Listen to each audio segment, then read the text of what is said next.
Isinasaad ng mga ulat na naglabas ang ICC ng warrant of arrest laban kay Senador Ronald Bato de la Rosa na nauugnay sa umano'y mga krimen laban sa sangkatauhan noong giyera kontra droga ni Duterte.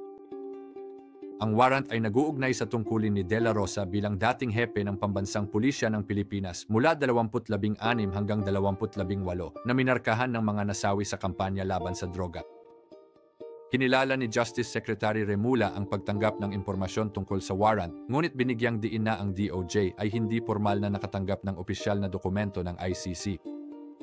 Sinabi ng Senado na hindi nito papayagan ang pag-aresto sa loob ng lugar nito na binabanggit ang paggalang sa institusyon at sa mga miyembro nito.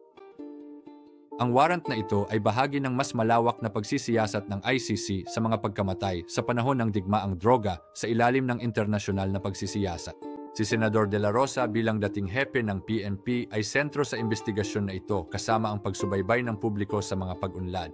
Saklaw ng jurisdiksyon ng ICC ang mga krimen mula Nobyembre 2011 hanggang Marso 2019 nang ang Pilipinas ay isang partido ng Estado sa Rome Statute. Upang maunawaan ito, manatiling nakatutok sa mga opisyal na ulat at i-verify ang impormasyon bago maniwala sa haka-haka.